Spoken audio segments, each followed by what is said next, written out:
You know, my history, you know, we all grow up. I had a lot of growing up to do, you know, coming from the first season of The Ultimate Fighter and, you know, being the bad boy. But I think, you know, especially this last 5, 6, 7 years, you know, I've really shown the world that, you know what, that is not who I am anymore. I'm very vocal about my sobriety and about the work that I do to help others who are suffering with addiction. I'm super active in recovery.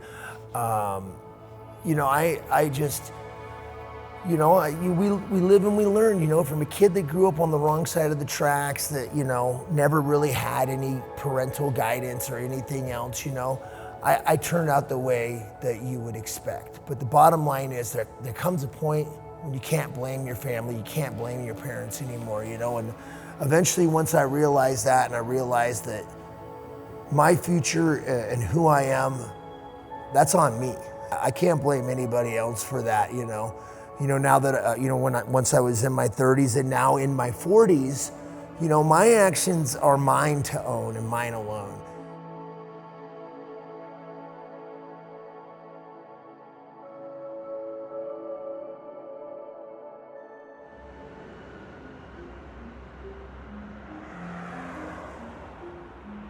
So going from fighter to full-time trainer, you know, it really wasn't hard for me. I know a lot of people, they define themselves as being a fighter, you know, and they have a really hard time when they get to the end of the line, moving on and moving into something else. But I kind of look at it like, you know, when you're a kid, you know, you go to school, eventually you graduate high school, you move off to college, then eventually you go out, you start your own family, you don't live with your parents forever, you know. So I came up underneath my trainers, you know, then I coached for somebody else.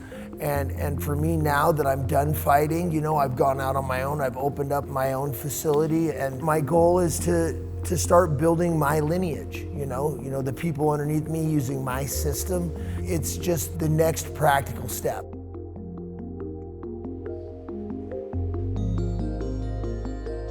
I view myself as a martial artist, and as far as combat sports goes, I want to do everything involved in the sport. You know, I feel like fighting and competing is just one part. It's an essential part, but it's just one piece, you know. So my time as fighting is done, and now my focus is on building my training facility, building my lineage, and then also, you know, reffing and judging and trying to give back. You know, I'd like to think that the experience and history that I have in combat sports lends me some unique assets to being able to rep and score a fight. It's a job that I take very seriously.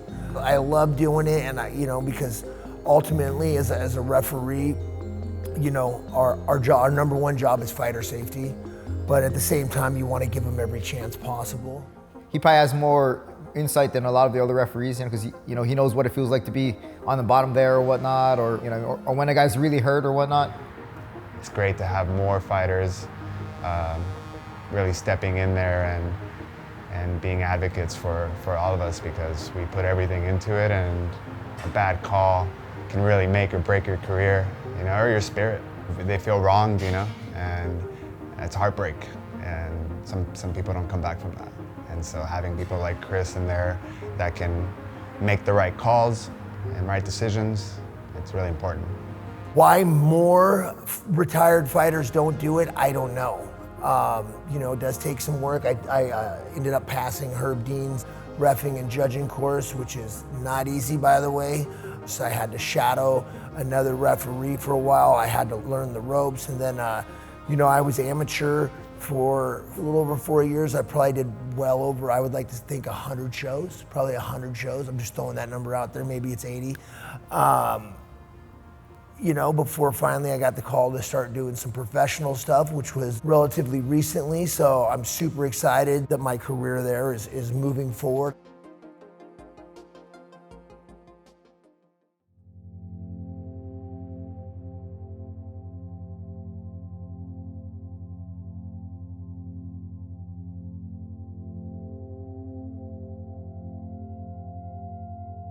My UFC career did not end the way that I wanted it to. relationships, lifestyle choices, drugs and alcohol, had really put me into a place where my heart wasn't in fighting, you know, and I didn't finish my career out the way that I wanted. Ultimately, I got sober, and next thing I know, I was beating up all the 20-year-olds in the gym, you know. That's about the time that Bareknuckle gave me a call. First, I told him no way. I wasn't really familiar with it, and then I watched it, and I went, holy shit, this sport is made for me. I had 4 fights. 3 of them were first-round knockouts, and 1 of them was a 5-round war.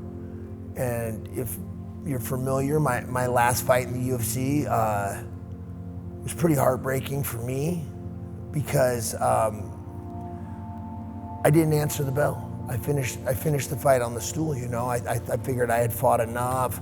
You know, I don't need to get knocked out in front of these people, and that's just not who I am.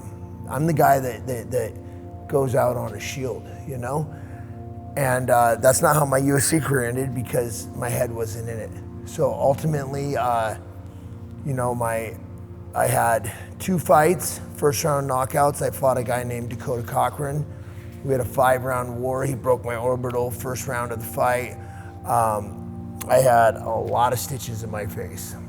They had to stitch my nose back on, I think 30 something here, some amount down here, you know, so I was pretty messed up, but I fought from start to finish. Now the judges gave it to him. We can agree or disagree on that. But, you know, for me, I went out and fought the way Chris Leben's supposed to fight. The Chris Leben of old. Ultimately, I decided to do 1 more fight after that one, and I let everybody know, you know, I want to coach, I want to open my own gym. This is going to be my last hurrah. BKFC knew it, I knew it, my friends and family knew it. Let's do it one more time, you know, and went out, scored a first-round knockout against a super tough opponent, and you know, not too many fighters get to go out on a W. So I told everybody I was retiring, and that's 100% what I did.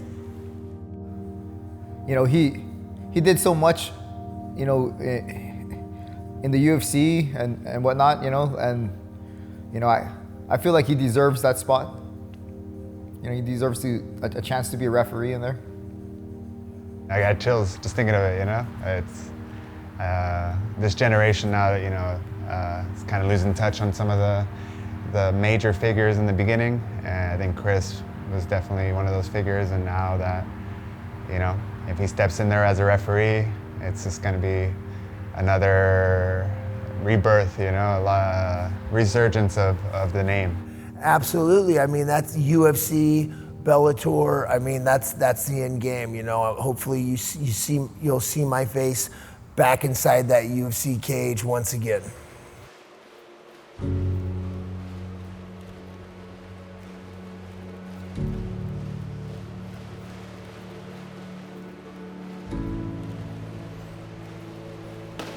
Being the bad boy and going through what I went through actually lends me some certain attributes. You know, I like to think that everything happens for a reason, you know, and you know, I went through a lot of the pain and the suffering that I did and the ups and downs that I did, so that now being a coach, it gives me a unique set of skills to work with these kids.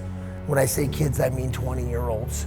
You know, that are going through that are in similar phases in their life. You know, they don't listen to their family, don't listen to their parents, but their ultimate fighting coach with tattoos, you know, maybe he can break through a little bit, you know. And the same thing goes with people in recovery. You know, I talk to a lot of people, and, you know, when they hear my story and they hear what I went through and where I'm at now, I would like to think it gives them a little inspiration. Going back, if there's anything I was going to change, honestly, it wouldn't be anything, because I'm where I am at today. I'm sitting here talking to you right now because of that chain of past events that I went through. And to be honest, where I'm sitting right now, I'm so excited to find out where it's gonna lead me. Continuing on this path, the way things have been working out for me, you know, another 2 years, 3 years, 5 years, where am I gonna be at? What am I gonna be doing? Am I gonna be repping the UFC? Is my gym gonna be successful and I'm gonna be able to open more? Am I gonna be able to be more proactive in the community? Sky's the limit.